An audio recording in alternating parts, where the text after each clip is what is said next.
Welcome friends in RB Banda. So in this video I am discussing the topic variables. This is a next topic and the previous topic is I am discussing the hello program in programming in C. If you not watch the previous video, so please go in programming in C playlist and watch the hello world program. Then next you learn the variables. Okay, so start this video. But before starting this video, I am requesting to you that if you not subscribe my channel, so no it till, so please subscribe this channel and please press the bell notification button that you next videos notification get and not missed. Okay, so starting this video, variable क्या होता है। Okay, तो variable last video में हमने अभी तक देखा था कि हेलो वर्ल्ड का प्रोग्राम प्रिंट कर आया जिसपे हमें कोई भी वेरिएबल की नीड नहीं पड़ी थी। हमने कोई भी वेरिएबल एलोकेट डिक्लेयर नहीं किया था, ना ही डिफाइन किया था। अभी तक हमने जो हेलो वर्ल्ड का प्रोग्राम सीखा है, जो भी सीखा हमने, मैंने उसमें हर चीज़ डिफाइन किया था कि क्या प्री प्रोसेसर डायरेक्टिव होती है, क्या हेडर फाइल होती हैं, क्यों इंक्लूड करते हैं, प्रिंटएफ हम लिखते हैं तो क्या कंपाइलर जानता है प्रिंटएफ क्या है। तो ये सारा मैंने डिस्कस किया था। ठीक है, तो हमने जो प्रोग्राम हेलो वर्ल्ड का देखा था तो वो कैसा प्रोग्राम है, no input with output programme था, जिसपे हमने इनपुट कुछ भी नहीं दिया था, ओनली आउटपुट स्क्रीन पे हमको आउटपुट दिख रहा था हेलो वर्ल्ड। बट वेरिएबल का नीड हमको क्यों पड़ा? वेरिएबल का नीड हमको इसलिए पड़ा जब हम आगे कोई दूसरे प्रोग्राम बनाए जहाँ पे हमें इनपुट की नीड पड़ी, यानी हम यूजर से कुछ इनपुट ले सके और उस पर प्रोसेसिंग करके हम एक आउटपुट उस पर डिक्लेयर कर सके, डिसीजन ले सके। ठीक है, तो हमें जो यूजर से इनपुट लेना है तो हम किसके थ्रू ले, ये बड़ी प्रॉब्लम आ गई। तो इसीलिए हमने क्या डिफाइन करा, वेरिएबल्स को, कि हम जो यूजर से इनपुट लें हम उसको क्यों ना एक वेरिएबल में वेरिएबल डिक्लेयर कर दें और उसको हम वैल्यू एक डिफाइन कर दें, उसी को वो वेरिएबल कंटेन करेगा। तो हम ये भी बोल सकते हैं कि वेरिएबल को हम जो है, variable is a container, variable को हमने कंटेनर टाइप में मतलब डिफाइन किया, और कंटेनर क्या करता है, एक वैल्यू को कंटेन करता है।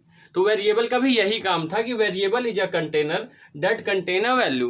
तो मतलब क्या है कि वेरिएबल क्या होता है, पहली बात ये एक फिक्स वैल्यू नहीं थी, क्योंकि यूजर का इनपुट है, हर एक एग्जीक्यूशन पे, हर एक एग्जीक्यूशन टाइम पे वो इनपुट चेंज कर सकता है। यानी वेरिएबल क्या था, हमारा कोई फिक्स्ड क्वांटिटी नहीं थी, वो यूजर के अकॉर्डिंग कभी कम, जो भी यूजर चाहता है उसके अकॉर्डिंग वो कंटेनर, जैसे कंटेनर में आप कुछ भी डालते हैं, कुछ भी कंटेन करते हैं तो वो ऐसा ही साइज हो जाता है। ओके, कंटेनर में आप कुछ बढ़ा भी सकते हैं, कुछ घटा भी सकते हैं, तो यानी आप उस पर मैनिपुलेट भी कर सकते हैं। तो सेम थिंग वेरिएबल के ऊपर भी अप्लाई होता है कि हम वेरिएबल को एलोकेट करते हैं, डिक्लेयर करते हैं, कुछ वैल्यू डिफाइन करते हैं और उस वैल्यू के साथ मैनिपुलेट भी कर सकते हैं।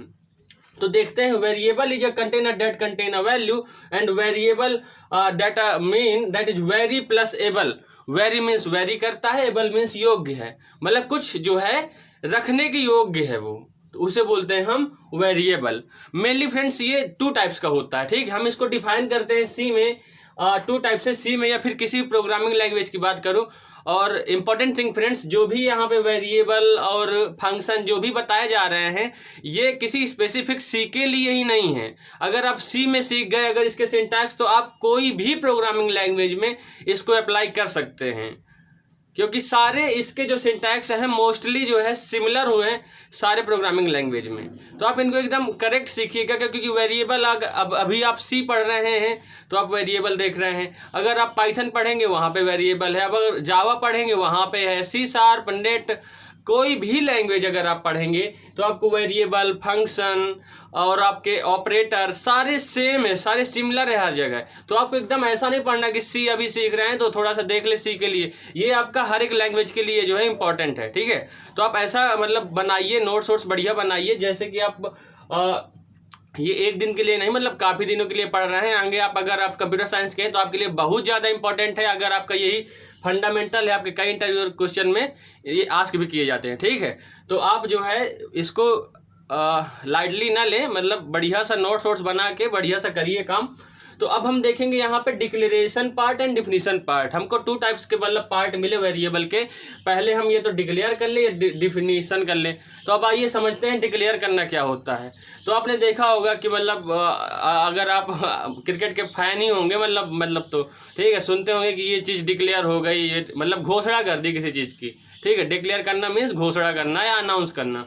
तो वही चीज़ होता है announcing the properties of variable to the compiler. Means हम कंपाइलर को बताते हैं कि भाई ये हम जो है ना अनाउंस जो है कर रहे हैं प्रॉपर्टी, यानी हम प्रॉपर्टीज को अनाउंस कर देते हैं। और कैसी प्रॉपर्टीज को अनाउंस करते हैं?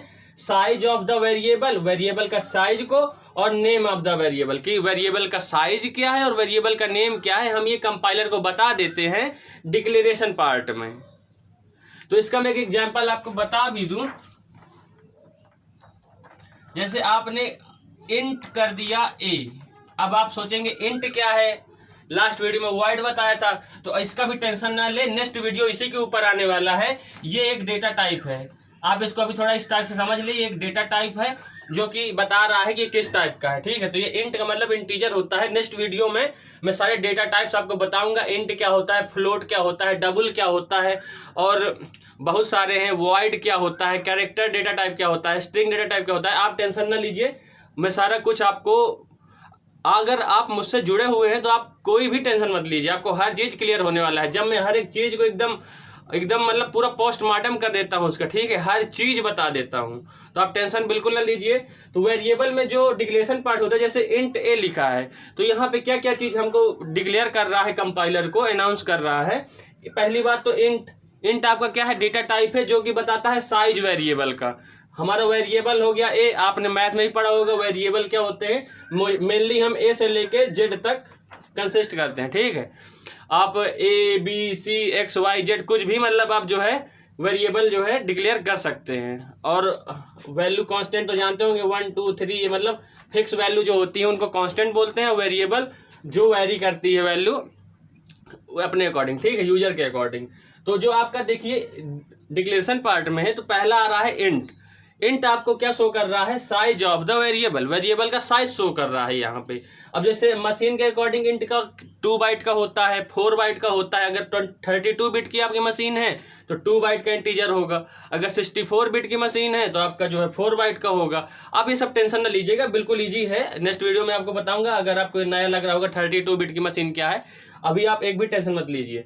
तो मेनली यहाँ पे दिखा रहा है साइज ऑफ द वेरिएबल कि वेरिएबल का साइज कितना है। ठीक है, फिर ये दूसरे में क्या दिखा रहा है, int name of the variable कि हमारे वेरिएबल का नाम क्या है। तो आप देख सकते हैं यहाँ पर हमने ए दिखाया है, तो ये हमारा क्या है, वेरिएबल का नेम है। फ्रेंड्स, ये क्या है, हमारे वेरिएबल का नेम है। आप यहाँ पे कुछ भी कर सकते हैं, इंटीजर। ठीक है, आप जो है ए क्यों कर रहे हैं, आप कोई नाम ही ले लीजिए, राहुल ले लीजिए। ठीक है, तो ये भी आपका एक वेरिएबल के नाम को शो करता है, तो आप कुछ भी कर सकते हैं। बट अगर कुछ इसके नेमिंग कन्वेंशंस हैं, कुछ रेस्ट्रिक्शंस हैं कि आप जो है स्पेशल कैरेक्टर से, डॉलर, @ से इंटीजर वेरिएबल के नेम को स्टार्ट नहीं कर सकते हैं। तो ये सब हम जो है नेक्स्ट वीडियो में देखेंगे कि क्या है नेमिंग कन्वेंशन, कौन कौन से रूल फॉलो किए जाते हैं नेमिंग वेरिएबल के नेमिंग करने के लिए। ठीक है, तो ये सारा हम देखने वाले हैं नेक्स्ट वीडियो में। अब सेकेंड पार्ट है फ्रेंड्स डिफिनीशन। अभी तक हमने समझा डिक्लेरेशन पार्ट के वेरिएबल को, और डिक्लेरेशन में हमने क्या कहा कि साइज करते हैं वेरिएबल का डिक्लेयर, और कंपाइलर को बता देते हैं और नेम बता देते हैं। अब डिफिनीशन पार्ट में फ्रेंड्स होता है डिफाइन करना। अब जो हमने डिक्लेयर किया है, अब हम उसकी डिफाइन करेंगे। डिफाइन मीन्स उसकी कुछ वैल्यू जो है स्टार्ट कराएंगे। ठीक है, तो allocating memory to a variable. Memory, अब देखिए यहाँ पे मेमोरी तो एलोकेट नहीं हुई थी, अभी सिर्फ हमको यहाँ पे साइज पता चला था कि इतने अच्छा साइज ये है और वेरिएबल ये है, पर मेमोरी पे कोई भी स्पेस इसने ऑक्युपाई अभी तक नहीं किया था, क्योंकि उसको हमने वैल्यू डिफाइन ही नहीं कराई थी अभी तक। तो कितना वैल्यू मेमोरी में जाके कवर करे। ठीक है, तो डिफिनीशन पार्ट में क्या करता है, वो एलोकेट करता है। जब हम इस पे वैल्यू कोई डिफाइन करा देते हैं, तो वो करता है मेमोरी में जाके एक ब्लॉक एक्सेस कर लेता है जितने भी बाइट का होगा, और उसको जो है स्टोर कर देता है उसमें वेरिएबल को, वैल्यू ऑफ द वेरिएबल को स्टोर कर देता है वो डिफिनीशन पार्ट में। तो आप देख सकते हैं ये डिक्लेरेशन पार्ट है, डिफिनीशन पार्ट है, और ये था डिक्लेरेशन पार्ट। डिफिनीशन पार्ट आप हम बोल सकते हैं कि वो बोल सकता है कि एग्जाम्पल a = 3। ठीक है, तो यहाँ पे क्या हो गया, डिफाइन। और फ्रेंड्स अगर हम देखें मोस्टली हम इन सी प्रोग्राम में डिक्लेरेशन और डिफिनीशन दोनों एक साथ भी करा सकते हैं, दोनों एक साथ पॉसिबल है। पहली बात तो ये है कि अगर आपसे कोई पूछे कि क्या हम वेरिएबल में डिक्लेरेशन और डिफिनीशन क्या एक साथ करा सकते हैं, तो यस ये पॉसिबल है, हम डिक्लेरेशन और डिफिनीशन दोनों एक साथ करा सकते हैं। और उसके लिए एग्जाम्पल मैं आपको बता दूं, इंट a इक्वल्स टू 3। अब आप देख सकते हैं इंट और a आपका हो गया डिक्लेरेशन पार्ट और यहाँ पे 3 वैल्यू डिफाइन कर रहा है, ये हो गया definition part. So it is possible that we are declaration and definition part are is both same time. Okay, दोनों को हम सेम टाइम पे परफॉर्म कर सकते हैं। तो ये था वेरिएबल का पूरा बेसिक फंडा, क्या था मतलब वेरिएबल क्या होता है, कितने पार्ट होते हैं, डिक्लेयर पार्ट क्या होता है, डिफिनीशन पार्ट क्या होता है, क्या डिक्लेयर डिफिनीशन दोनों एक साथ आ सकते हैं। तो यस इट इज पॉसिबल, आपने देख ही लिया। तो अब नेक्स्ट वीडियो में देखते हैं क्या रिस्ट्रिक्शंस हैं, क्या वेरिएबल को हम कैसे स्टार्ट करें, कैसे स्टार्ट नहीं करें। तो अब जुड़े रहिए हमारे वीडियो के साथ और इस वीडियो को ज़्यादा से ज़्यादा शेयर करिए, ठीक है। तो thanks for watching this video, thank you.